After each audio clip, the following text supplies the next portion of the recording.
Um Airbus novinho acabou de sofrer uma ativação de LRD? O mesmo ocorreu no ano passado, quando fumaça tóxica tomou a cabine e o cockpit de dois Boeing 737 MAX. Já fiz vídeos sobre o LRD e seu impacto particularmente no Boeing 737 MAX.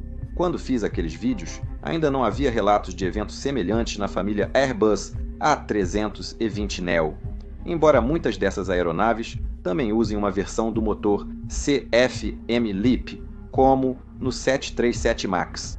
Em agosto deste ano, menos de uma semana após lançarmos nosso segundo vídeo sobre o LRD, ocorreu um novo incidente, um que parecia compartilhar muitas das características das ativações anteriores de LRD no 737 MAX. O dano em um dos motores foi tão grave que gerou fumaça na cabine. Mas este envolveu um Airbus A321XLR, a variante de longo alcance do Airbus A320 E1neo. Ativações do LRD deveriam ser muito raras, mas se também atingem a família Airbus A320neo, talvez não sejam tão incomuns. Mas os efeitos são os mesmos no Airbus? Bem, vamos analisar isso, certo? Já expliquei o LRD, ou dispositivo de redução de carga, em vídeos anteriores, então vou só resumi-lo aqui. Mas, em resumo, os motores que alimentam as novas gerações de aeronaves de fuselagem estreita, como o Boeing 737 MAX e a família Airbus A320neo, exigem ventiladores maiores que os motores anteriores.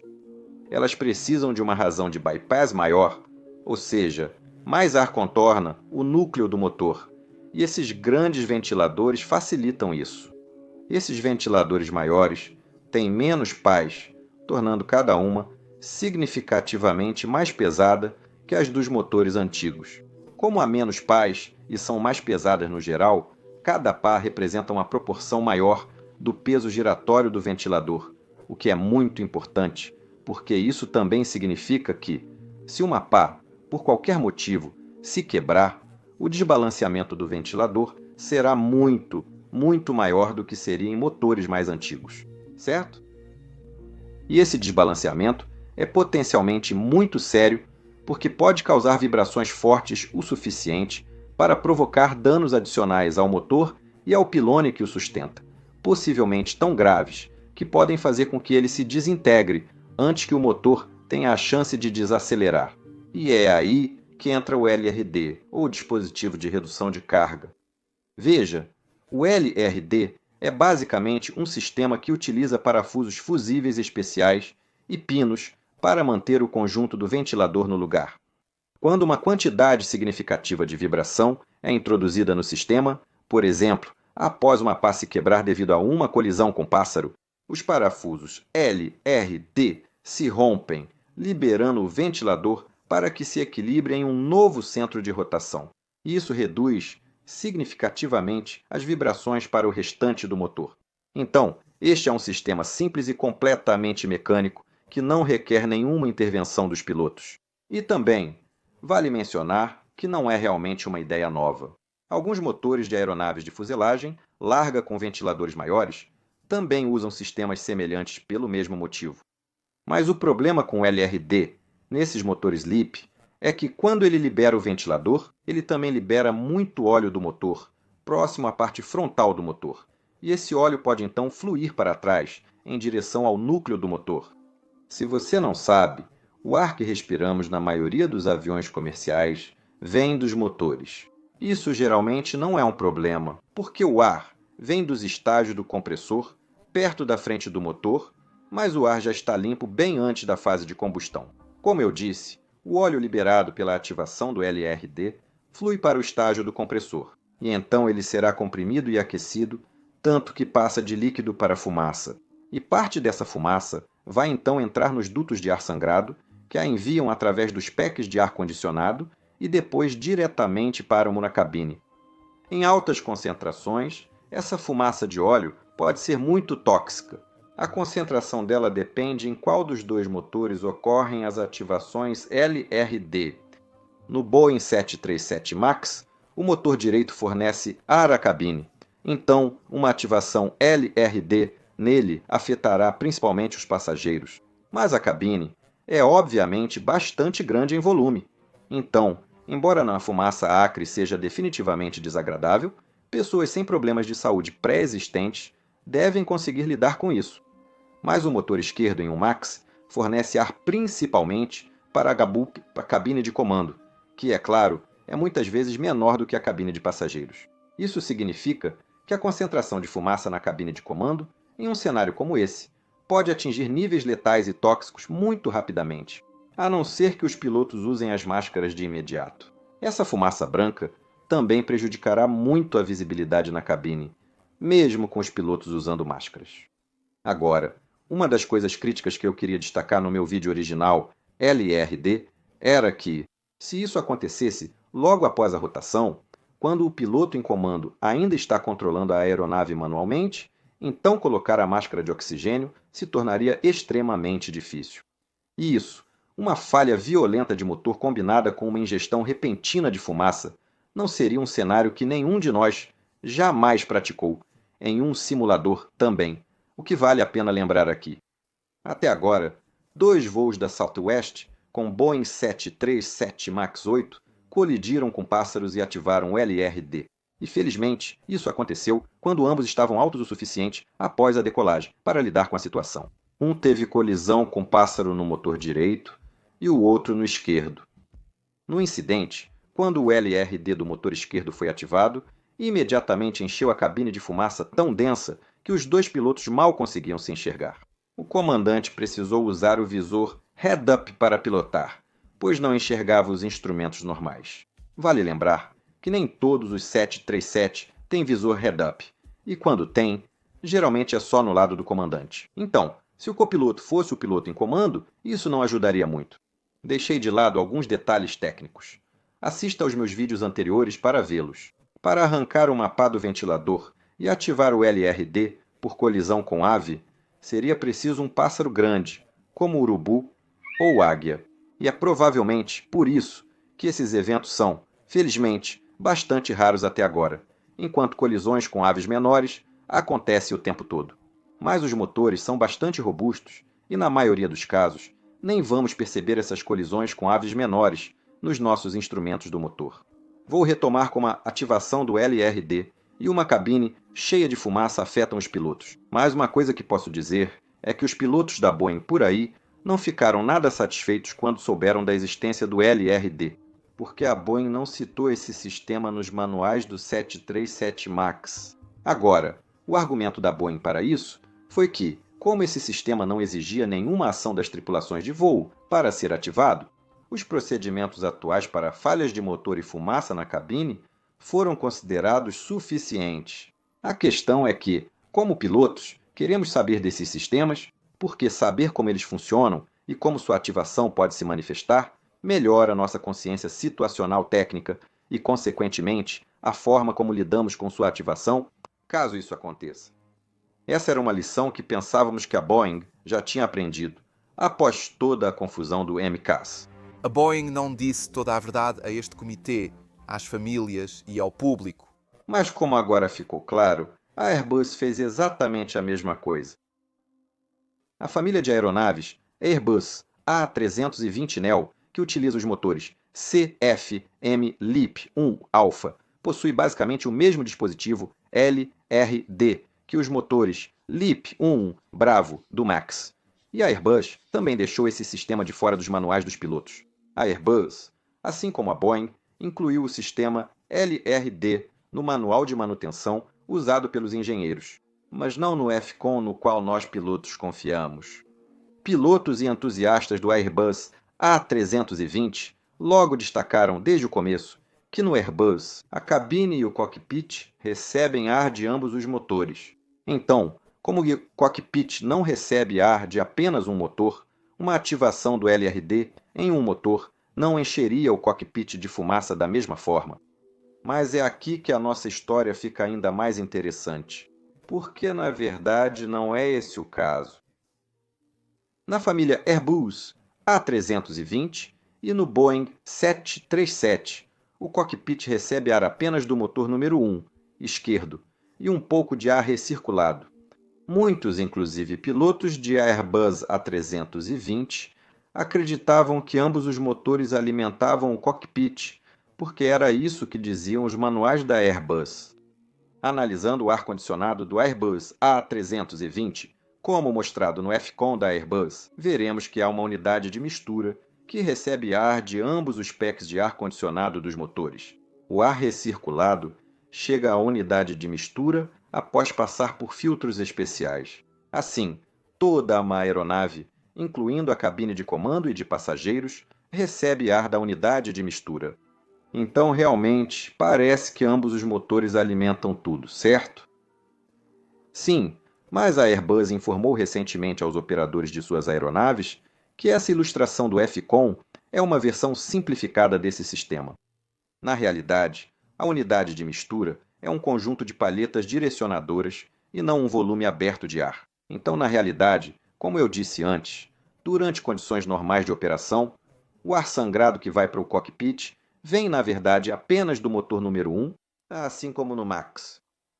Isso me parece importante destacar, mas talvez eu tenha perdido algo. Vou voltar a essa informação da Airbus em breve, mas após as ativações do LRD nos 737 MAX, e como eu não sou habilitado para voar a família Airbus A320, eu realmente fui perguntar a alguns colegas pilotos que voam o Airbus A320 algumas perguntas. Por exemplo, decolagens com sangria desligada são normais para partidas diárias nas companhias aéreas deles? E se forem, isso é algo que os próprios pilotos precisam gerenciar? Ou o Airbus é inteligente o suficiente para cuidar disso sozinho? Decolagens com sangria ou packs desligados, como prefere a Airbus, são decolagens. Não permitimos que o ar dos motores entre nos packs de ar-condicionado. No Boeing 737, fazemos isso quando precisamos do máximo desempenho dos nossos motores, mas evitamos em outras situações, já que reiniciar o sistema em voo exige bastante comutação, aumentando a probabilidade de erros. Também perguntei aos pilotos da Airbus sobre quanta informação eles haviam recebido de suas companhias aéreas sobre as funções LRD.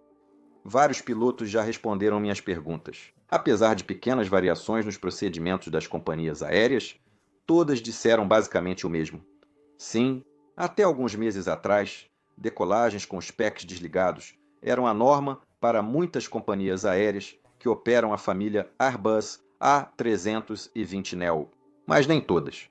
Nos Airbus A320 mais antigos, com motores antigos, decolagens com packs desligados não eram preferidas, pois a troca frequente dos packs de ar-condicionado podia causar problemas em algumas válvulas ao longo do tempo. Isso significava que algumas companhias aéreas que operavam tanto os antigos A320ceo quanto os novos A320neo preferiam não realizar decolagens com os packs desligados, também nos seus jatos da família A320neo, para manter seus procedimentos operacionais padrão consistentes em toda a frota.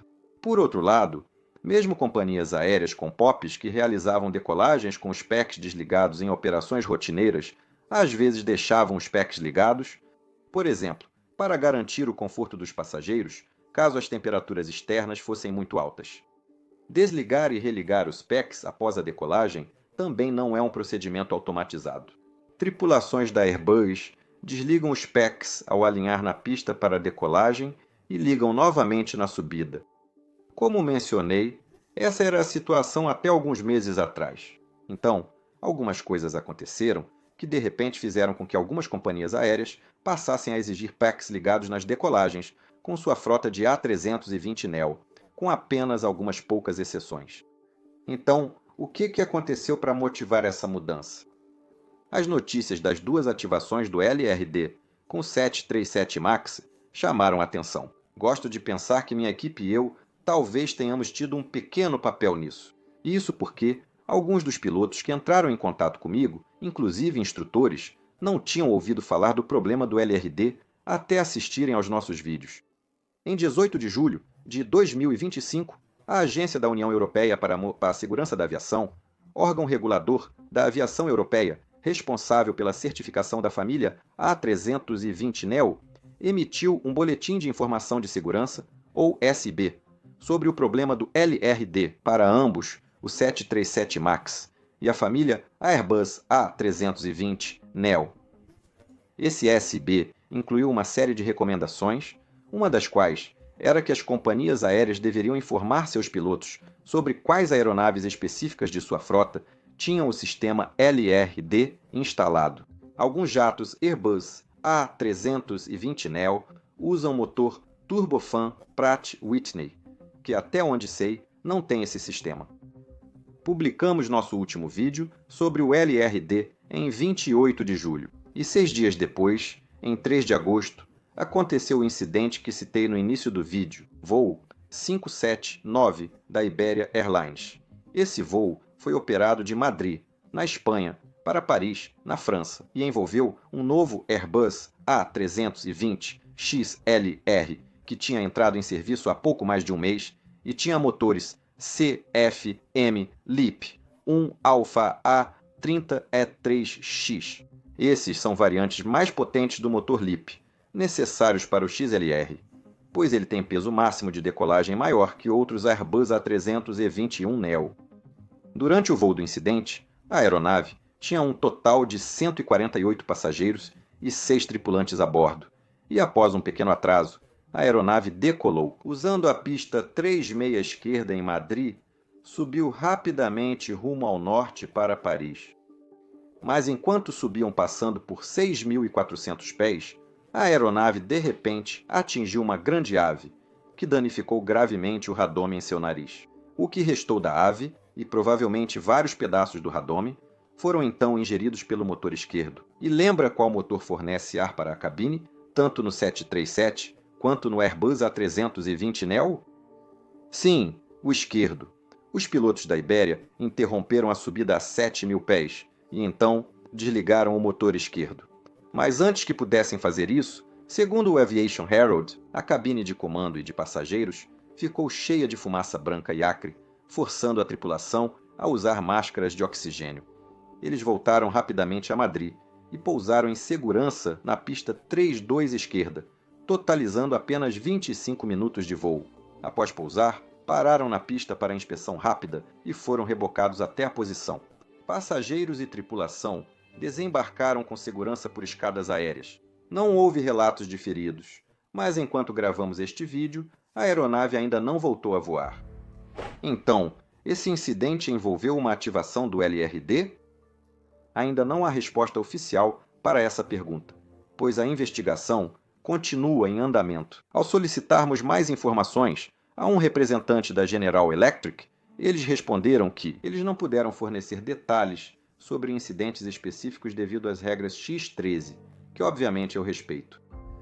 Mas fotos do motor LEAP afetado mostram que ele sofreu danos severos em várias de suas pás do ventilador, e também sabemos que fumaça branca preencheu a cabine logo em seguida. Agora, não tenho certeza do que mais poderia causar isso, além de óleo do motor de alguma forma entrar no compressor. Meu palpite é uma ativação do LRD, mas é só um palpite no momento.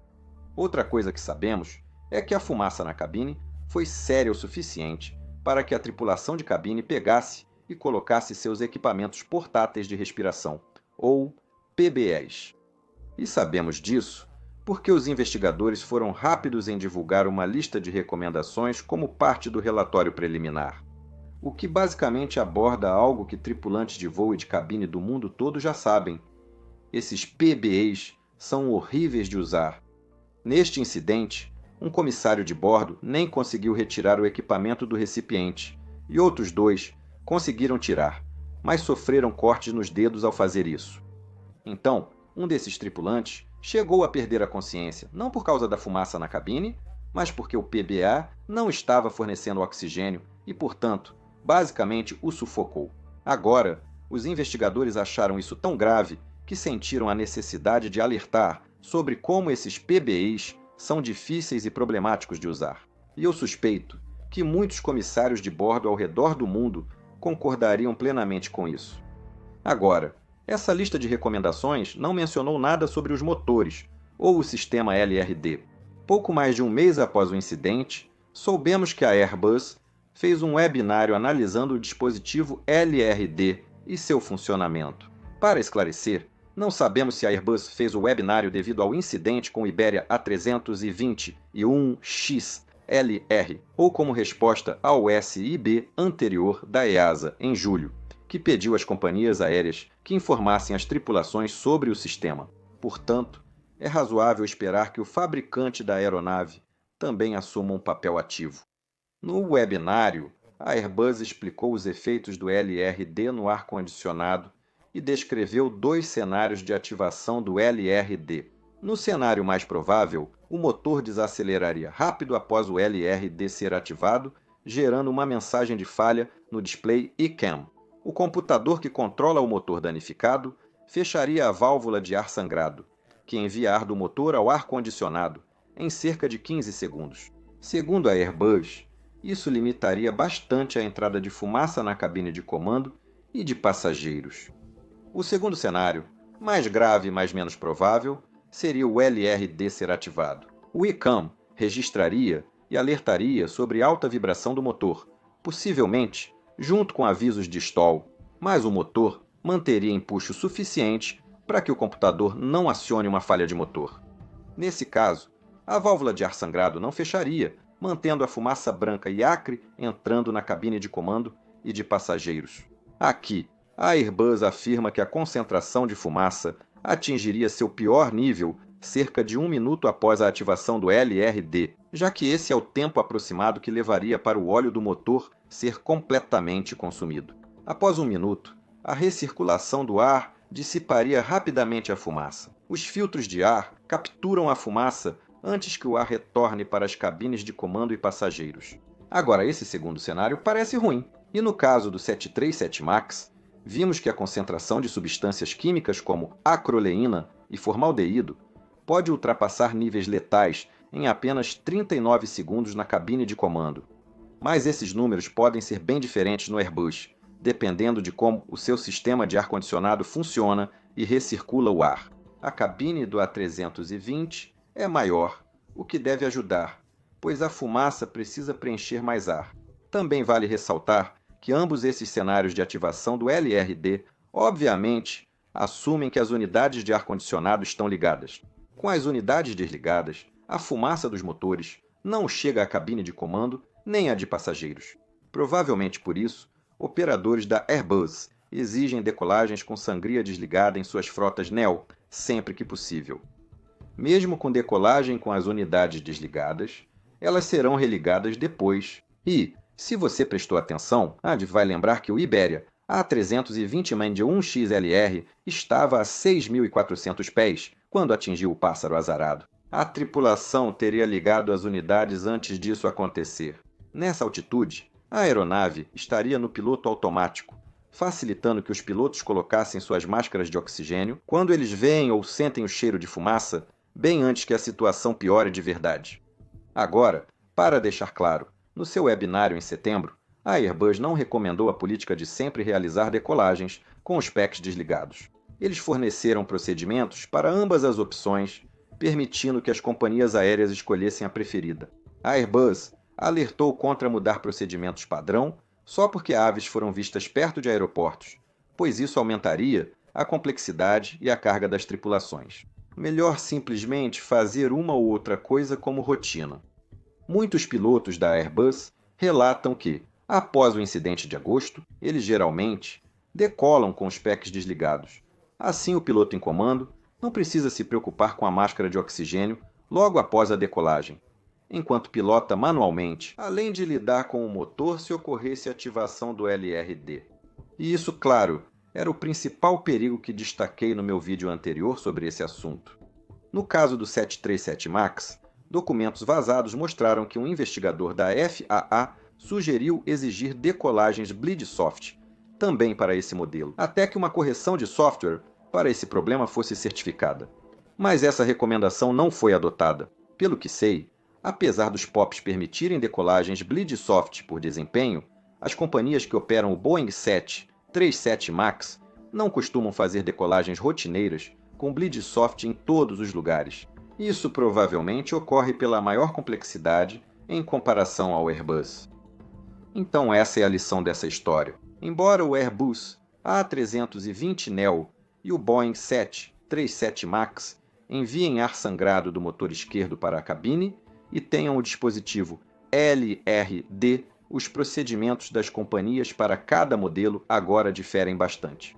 A CFM está desenvolvendo uma correção de software para fechar rapidamente as válvulas de ar sangrado após a ativação do LRD, mas ainda não foi certificada. Espero que, quando isso ocorrer, seja implementado nas aeronaves Boeing e Airbus, encerrando essa confusão. Agora, se você é um piloto de Airbus, espero que isso tenha esclarecido algumas coisas para você. E, por favor, me avise se houver algo importante que eu tenha deixado de fora. Mas se você não é piloto, mas gosta desse conteúdo, por favor, não esqueça de curtir e se inscrever. E considere seguir o Ben e o meu podcast Captain Speaking aqui no YouTube ou em qualquer plataforma de podcast. Conversamos sobre aviação e nossas vidas. Acho que você vai gostar. Meu nome é Peter Hornfeld e você está assistindo Mentor Now. Tenha um dia incrível e até a próxima. Tchau!